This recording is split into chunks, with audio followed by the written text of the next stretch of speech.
बिस्मिल्लाहिर्रहमानिर्रहीम, अस्सलाम वालेकुम। मैं सैयद इमरान शफ़क़त आपकी खिदमत में हाज़िर हूँ। मैंने अपने आखिरी जो आपसे मुलाकात हुई थी, व्लॉग जो आखिरी था, उसमें आपसे गुजारिश की थी कि ये जो कुछ आज पार्लियामेंट में हुआ और जो कुछ पाकिस्तान में 12 अप्रैल से जारी है, ये TLP के साथ जो धींगा मुश्ती और जो फसाद बरपा है, पाकिस्तान की गवर्नमेंट ने जो हेठलियाँ उतली मारी हैं, वादा करके मुकर गए, फिर ज़ोर ज़बरदस्ती की, उसके पीछे ये सारी की सारी स्मोक स्क्रीन है। ये आंखों में धूल झोंकने के लिए एक ड्रामा क्रिएट किया था पाकिस्तान ने। और वो किस काम के लिए ये वाली स्मोक स्क्रीन जो थी, वो अदबी इस्तिलाह में जो कहते हैं कि इसके पीछे की कार्रवाई क्या थी या ये ड्रामा क्यों लगाया। ये बेसिकली ड्रामा था लोगों को बेवकूफ़ बनाने के लिए। लेकिन ये ड्रामा किस लिए था? जाहिर है कि वो आपको याद होगा कि जो वो सिकंदर नाम का हाफिजाबाद का एक नौजवान अपनी बीवी और बेटी के समेत उसने इस्लामाबाद में वो एक गन लेके तो आ गया था और पाकिस्तान का मीडिया वो पता नहीं कितने घंटे मुसलसल लाइव चलता रहा ये वो। लेकिन फिर बाद में पता चला कि यार के वो कोई कार्रवाई जो है वो इस्लामाबाद के गिरदोनवा में ये जो है चकलाला एयरबेस के करीब कुछ सरगर्मियां नोट की गई थी। वो पता नहीं क्या थी, वो अभी तक सामने नहीं आई। लेकिन वो सार्केस्टिकली कह लें या दबे अल्फाज में लोग उसका जिक्र ज़रूर करते हैं कि सिकंदर वाला ड्रामा यूं क्यों रचाया गया था। तो ये जो ड्रामा रचाया गया था, इसके पीछे कहानी क्या थी, ये मैंने आपसे वादा किया था मैं आपको बताऊंगा, क्योंकि पिछला व्लॉग ज़रा पार्लियामेंट के सेशन की वजह से और वहाँ पर जो कुछ ड्रामा क्रिएट हुआ गवर्नमेंट ने किया, किसी और ने नहीं, तो वो ज़रा तवालत पकड़ गया था। तो ये बात हो नहीं सकती थी वरना वो तवालत की वजह से, तो वरना उसी वक्त कर दी जाती। तो मैंने आपसे कहा था कि अगले व्लॉग में मैं आपसे गुजारिश करूंगा कि जो बात कही जा रही है कि इसके पीछे ये ड्रामा जो रचाया गया है वो किसके क्यों रचाया गया है, असल काम क्या था, ये स्मोक स्क्रीन किस लिए थी। तो वो मैंने अभी मतलब वो करके हटा तो खबर आ गई कि जनाब के जो अबसार आलम साहब हैं, पाकिस्तान के बहुत बड़े सहाफ़ी, चेयरमैन रहे हैं पैमरा के और बड़े ब्लंट आदमी और ब्यूरो चीफ रहे हैं वो जियो के इस्लामाबाद के, दुनिया TV के वो रहे हैं डायरेक्टर न्यूज़ रहे हैं और भी बड़ी जगहों पे उन्होंने काम किया है और बड़े बड़े दबंग आदमी, दलेर आदमी। और फिर इतना हौसला, माशाल्लाह माशाल्लाह के गोली खा के गाड़ी में बैठे हुए हैं और वो कह रहे हैं कि काम जिन्होंने भी किया है, मेरा उनको पैगाम है कि मैं ना डरूंगा और ना मैं हौसला हारूंगा। तो अल्लाह ताला ने उनकी ज़िंदगी लिखी हुई थी या फिर दुश्मन के इरादे, दुश्मन क्या कहना है, वो जो भी था गोली मारने वाला दुश्मन। पाकिस्तान में दुश्मन कौन होता है यार, और सहाफ़ियों का दुश्मन कौन होता है? कोई भी दुश्मन नहीं होता, सारे अपने होते हैं। तो बहरहाल ये किसी अपने का ही काम हो सकता है, दुश्मन का, दुश्मन ने कहाँ से आना है, कोई इंडिया से आके करना है किसी ने। तो उनको वो पैगाम दे रहे थे कि भाई मैं तो यही हूँ और यही कुछ हूँ, मैंने तो यही कुछ कहना है, जो मैं कहता हूँ, जो मैं करता हूँ। तो मैं यार सीधी बात है खौफजदा हो गया कि यार अबसार आलम साहब को तो लग गई है भजन गोली। कभी मतीउल्लाह जान साहब उठा लिए जाते हैं, कभी वो कोई सैर के लिए चला जाता है सर्द इलाकों की, शुमाली इलाकों की, और पता नहीं क्या क्या कुछ मोर्चे पाकिस्तान में होते हैं। इंटरनेशनल रैंकिंग हमारे उमर जावेद साहब हैं, रिसर्च स्कॉलर हैं हमारा जो रिसर्च विंग है हमारी इस कंपनी का, उसको वो हेड करते हैं। उन्होंने मुझे वो निकाल के दिया कि पाकिस्तान जो है वो सहाफ़ियों के हवाले से कितना ख़तरनाक मुल्क है। यानी 145वें नंबर से गिर के हम 180वें नंबर पर आ चुके हैं। और इमरान खान साहब के दौर में तो ये बड़े मुआवजे हो चुके हैं कि बंदा पकड़ा जाता है, वीडियो मौजूद है। ये मतीउल्लाह जान को उनकी बीवी के स्कूल के सामने से, सरकारी स्कूल के सामने से, इस्लामाबाद की सड़क से, यार ये फाटा शाटा की बात नहीं मैं कर रहा, इस्लामाबाद की सड़क से उठा के तो वो गाड़ी में डाल के ले जाते हैं। वीडियो है, शक्लें हैं। मतलब जब रियासत ने पकड़ना हो बंदा, तो यहाँ पे हमने पकड़े नहीं TLP के बंदे वीडियोस देख देख के, तो वो वीडियो थी लेकिन नहीं पकड़ा गया। अब ये सवाल है हमारा इमरान खान साहब की गवर्नमेंट से कि पायन की हो की रहा है, क्या हो रहा है।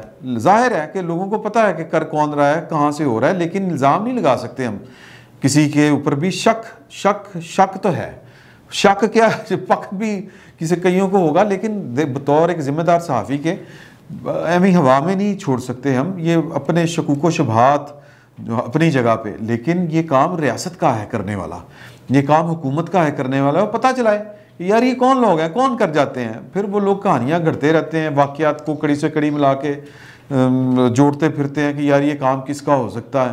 तो पता तो कोई नहीं चलता। अहमद मीर को गोलियां लगी थी नवाज शरीफ साहब के दौर में, और नवाज शरीफ साहब तो वो इमरान खान की तरह के वज़ीर आज़म नहीं थे। मतलब वो तो क्लेम करते थे कि मैं बड़ा इंडिपेंडेंट वज़ीर आज़म हूँ, और हमें लगता भी था कि यार के बस नहीं चलता, लेकिन उसके बावजूद क्या कर लिया, कुछ भी नहीं हो सका।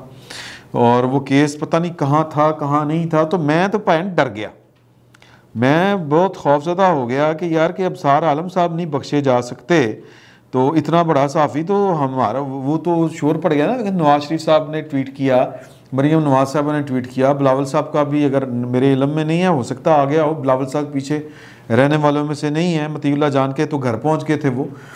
तो इनके लिए तो भैन लोग की आवाज़ें उठा लेते हैं। हम तो बड़े हम मतलब वो ना तीनों में, ना 13 में, ना किसी शुमार में, ना किसी कतार में, तो सानू मतलब ठुकड़ गया तो साढ़े लिखने बोलना है। लेकिन बहरहाल अल्लाह वारिस होता है। फिर मैंने हौसला किया है कि यार के बताता हूँ जो भी वाली बात है वो बता देनी चाहिए, अल्लाह वारिस है।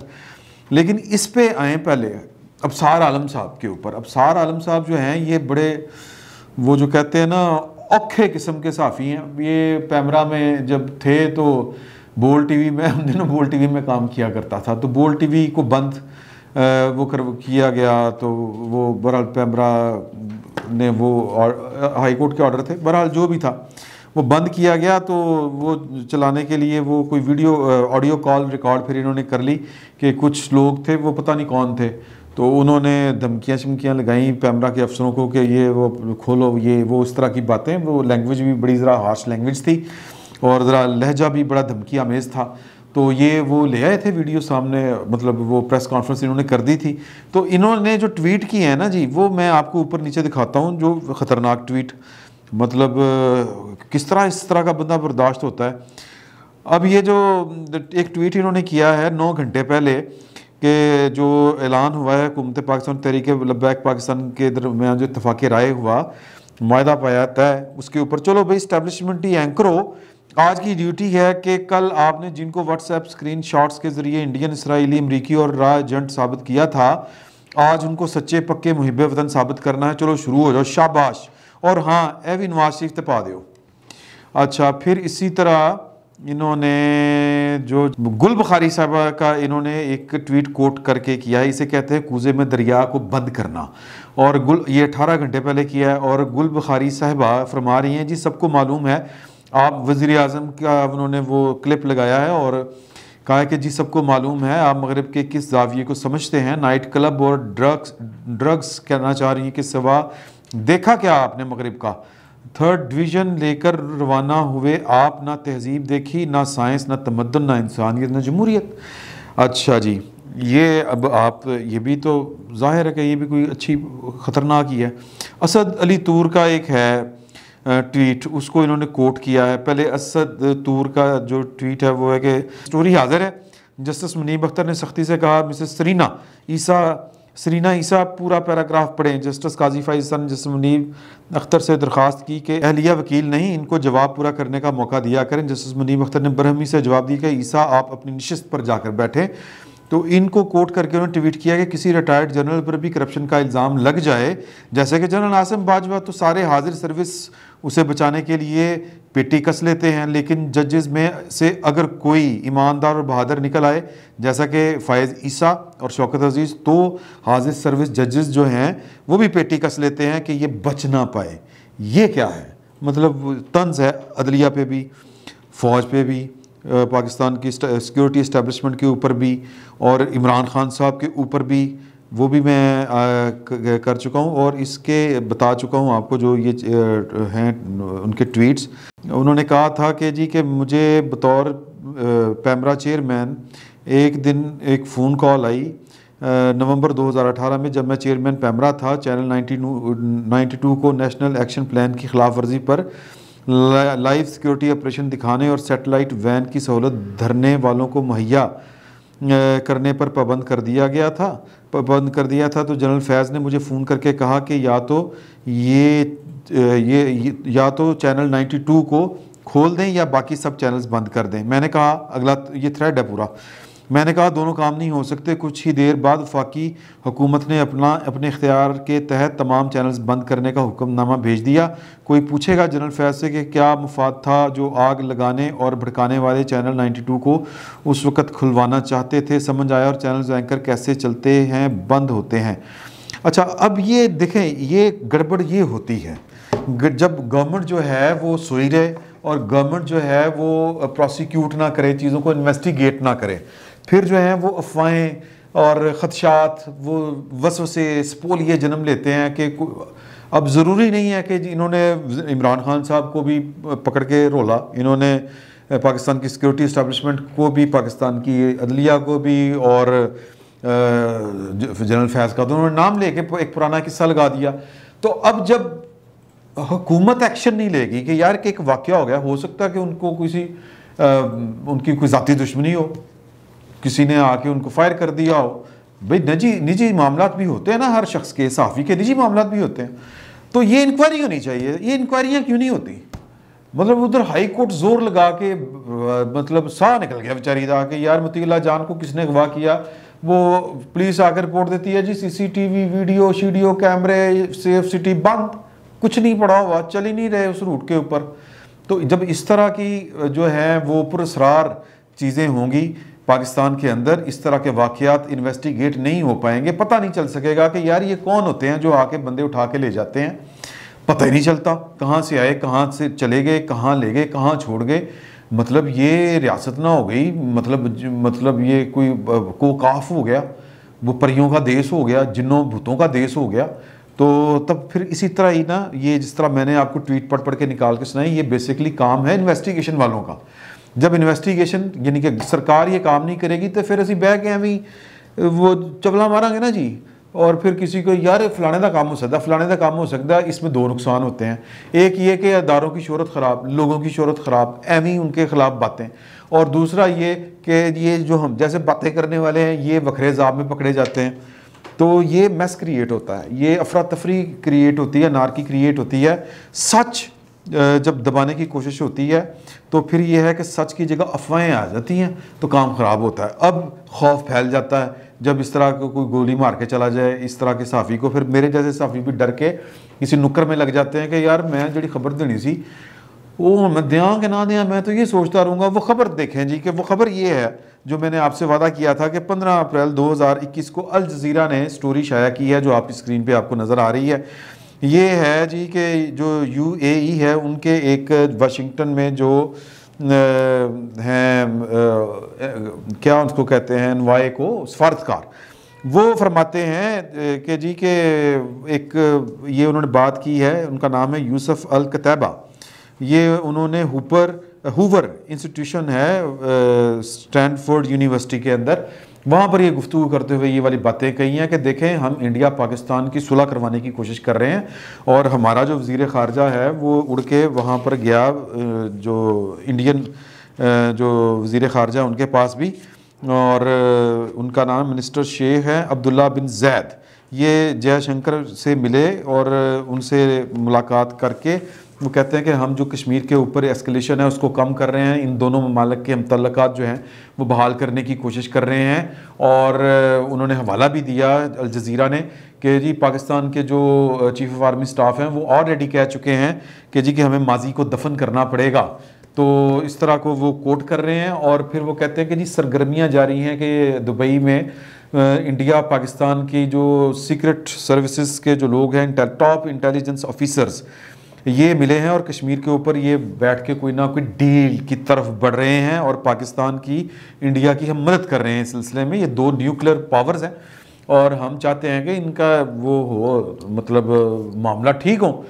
अब इसको छुपाने के लिए कि उस तरफ ध्यान ना जाए, पूरी कौम जो है वो इस तरफ लगी हुई है, ये ख्याल है, ये एक तर्जिया है, गलत हो सकता है, लेकिन बहरहाल एक ख़दशा अपनी जगह पे मौजूद है कि ये सारे काम उस वजह से तो नहीं हो रहे कि बैठे बिठाए आप एक काम ख़राब कर रहे हैं, और बैठे बिठाए आप एक ताकत का अंधा इस्तेमाल कर रहे हैं। वो इसलिए कर रहे हैं कि ट्रक की बत्ती पीछे लग जाए पूरी कौम, नेट बंद, पता नहीं की हो गया पाकिस्तान दे, अल्लाह ताला रहम करे, और ख़बरें बंद, ब्लैकआउट, हर बंदा जो है वो किस सू में लग गया है, काना फूसी पाइन फ़ोन करके पूछ रहा है। अब हमारे जो जर्नलिस्ट दोस्त हैं जो लाहौर में नहीं होते, वो अब हमें समझ रहे हैं कि जी कि हम यतीम खाना चौक पे बैठ के ऑपरेशन को मॉनिटर कर रहे हैं, लेकिन उनको क्या बताएं, वहाँ पे तो पहुँच ही नहीं सकते थे। और हम में से जो वहाँ पर पहुँचे उनके मोबाइल फ़ोन इतने वो बिजी गए कि बहुत से लोगों का उनसे रब्ता नहीं हो सका। बहरहाल इंफॉर्मेशन का फ्लो रुक गया, तो वो फ़ोन करके अब कहानियाँ सुनी,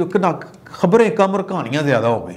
तो पूरा मुल्क एक ख़ास माहौल के अंदर चला गया, और वो माहौल ये था कि होया की हो की रहा है लाहौर में, हो क्या रहा है। पाकिस्तान के मारूफ तरीन जर्नलिस्ट इवन के DI खां से हमारे दोस्त असलम अवान साहब, उन्होंने मुझे फ़ोन किया और बड़े तासुफ परेशानी में, और 2-3 दफ़ा उन्होंने किया। एक आध दफ़ा तो मैं उनको जवाब नहीं दे सका कि ये लाहौर में चल क्या रहा है भाई, पता करके बताओ। तो उनको सारी सिचुएशन बताई। फिर वो 92 का अकेला से फड्डा हो गया, 92 जो TV चैनल है, इनका अखबार है वहाँ पे, वो खैर उसको छोड़ते हैं। तो ये ख़ास माहौल जो है वो इस वजह से क्रिएट किया गया कि पाकिस्तान की जो यानी कह लें कि सिक्योरिटी से मुतल्लिक जो अहम मनसबदार हैं, जो ऑफिसर्स हैं, अफसरान हैं, वो इंडिया के साथ इन डायलॉग्स में थे, वो क्या कहते हैं, राब्तों में थे। वहाँ पर बैठ के वो टेबल टॉक कर रहे थे कि हाँ जी कश्मीर तक ही करना है, ये करना है, वो करना है। और जामन कौन है या मीडिएटर कौन है? UAE का मतलब है सऊदी अरब, सऊदी अरब का मतलब है अमेरिका। और ये क्यों है वो उन्होंने खुद बता दिया इसी खबर में अल जजीरा में कि ईस्टर्न बॉर्डर को ज़रा महफूज करना है। क्यों करना है कि इधर से अमेरिका ने निकलना है। अमेरिका के मफादात ये हैं कि पाकिस्तान का ज़्यादा इंटरेस्ट इस तरफ हो, क्यों कि तालिबान वहाँ पर ऑलरेडी हैं, तालिबान का असर अफगानिस्तान से ख़त्म नहीं हो सका। ये जो काबुल की हुकूमत है, अब ये फिर बड़ा टेढ़ा, बड़ा लंबा, बड़ा पेचीदा मामला हो जाएगा। हम सिर्फ इस बात तक रहते हैं कि अमेरिका का जो है मुतमईन नज़र वो ये है कि पाकिस्तान भारत को भूल जाए, भारत के साथ दोस्ती करे, मोहब्बत करे, हाथ मिलाए और जनाब CPEC से हाथ धोए और इधर से तजारत शुरू करे। और जो थोड़े बहुत पैसे आने हैं CPEC को भूलें, ये थोड़े बहुत पे गुजारा करें, अपनी औकात में रहें, कहने का मकसद ये है। और उनसे सुलह करें। तो CPEC भी भूलो और ये हमारी तरफ हमारे लिए इधर पैरा दें, ये सरहद में ये तालिबान को आपने ठप के रखना है। तो पुरानी तरह पे पाकिस्तान काम करने जा रहा है। तो ये बेसिकली है इसके पीछे कि इंडिया एक तरफ, इवन मजाक देखें आप इस कौम के साथ, ये कल वज़ीर आज़म साहब जो कह रहे हैं कि जी इंडिया में से हमने कुछ 4 लाख ट्वीट पकड़े हैं जो जनाब वो 5th जनरेशन वार का हिस्सा, इंडिया हमारे खिलाफ वो कर रहा है, वो कर रहा है, वो कर रहा है। इंडिया ने तो सुलह कर रहे हो यार, इंडिया कितों दुश्मन हो गया अब हमारा, ये पॉइंट समझें। मतलब ये जो खेल है, गेम है। और वो जो क्या खूबसूरत बात की हमारे मौलाना फजल रहमान साहब का एक प्रेस कॉन्फ्रेंस का एक क्लिप निकाल के सोशल मीडिया पे शेयर हो रहा है और वो कह रहे हैं, वो तारीख से साबित कर रहे हैं कि जब भी कोई इंटरनेशनली कोई बड़ी लेवल की गेम होती है तो पाकिस्तान में कोई ना कोई चेंज आता है। भुट्टो को निकाल के, मतलब कि अयूब खान साहब जो हैं वो आगे बैठे तो वो बड़बीर वाला मामला चल रहा था पाकिस्तान में, और दरिया उन्होंने बेचने थे और जनाब वो एक ख़ास किस्म का यहाँ पे माहौल क्रिएट करना था। तो कोई पूछ सकता था जनरल अयूब से कि दरिया क्यों बेचते ज़ुरेला, ये बड़बीर का हवाई अड्डा अमेरिका को क्यों दे दिया आपने? तो कहते हैं कि कोई नहीं पूछ सकता था। फिर उसके बाद पाकिस्तान जो था उसको एक ख़ास उसका जो उन्होंने तो जो कह दिया, मैं कैसे कहूँ क्योंकि वो तो वो हैं, हम हैं, हम तो माड़े लोग हैं। उन्होंने कह दिया कि जी कि वो बांग्लादेश को अलहदा करना मकसूद था, तो जनरल याहिया ने कर दिया, कौन पूछ सकता था। तो जनरल याहिया का रहना ज़रूरी था। फिर जनाब एक सर्द जंग में जो अमेरिका और रशिया की लड़ाई थी, तो वो पाकिस्तान की ज़रूरत थी और उसके लिए फिर भुट्टो को उठा के तो होमवर्क किया गया और ज़िया-उल-हक को ले आए हम।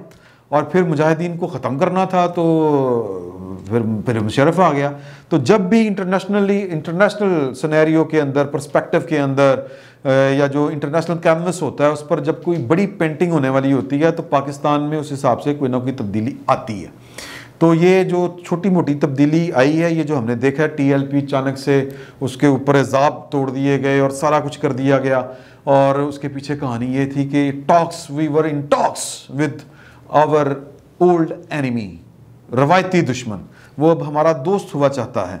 लेकिन वो दोस्त हुआ चाहता है फिर वही कहानी है, वही रंडीर होना है हमारा कि यार वही तरले मिनते, वही फड्डा नहीं, वही मतलब रंडी रोना, इससे ज़्यादा बेहतर लफ्ज़ कोई नहीं है कि यार ये काम जब हमारे सिविल गवर्नमेंट कोई ना करना चाहती है, जो एक बाख्तियार सो कॉल्ड बाख्तियार वज़ीर आज़म अपने आप को समझता, भुट्टो बेनज़ीर हो या बेनज़ीर को ऊपर से आज तक ताना नहीं गया जी, उसने कश्मीर का वो कश्मीर से वो राजीव गांधी आया था वो हटा दिया था, वो नवाज शरीफ जो था वो जनाब वो ये कर रहा था वो कर रहा था, वो उसके चला गया था जे क्या नाम है जी इसके हल्फ तकरीब हलफ बर्दारी की तकरीब में, ओथ सेरेमनी में ये मोदी साहब के, तो वो मोदी का यार गद्दार पाकिस्तान को उसने थले ला दिया, ये कर दिया वो कर दिया। अब हम कहते हैं वो हमारा फ़ोन नहीं सुनता, अब वो जनाब छाले मारते हैं जब वो कहता है कि जनाब के चलें आपको वो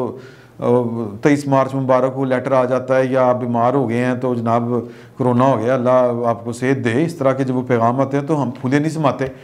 और फिर ये भी खबरें आती हैं कि बाजवा साहब जो हैं वो कोशिश कर रहे हैं कि इमरान खान की और मोदी की मुलाकात हो जाए, तो मतलब ये काम जब लोगों ने भी कर लेने देना चाहिए था यार। अब बात ये मैं फिर थोड़ी सी लिबर्टी ले गया, हालांकि आज बुरी लगी है आज हमारे अबसार आलम साहब को, मुझे थोड़ा सा ख्याल करना चाहिए था, लेकिन उसके बावजूद बड़े ढके छुपे अल्फाज में ये मैंने जो है एक सहाफ़ती ज़िम्मेदारी पूरी करने की कोशिश की है। अल्लाह ताला जो है बस वो यही है कि हिफ्ज़-ओ-मान में रखे, क्या कह सकते हैं। फिर वक्त इतना ही, बहुत बहुत शुक्रिया आपका।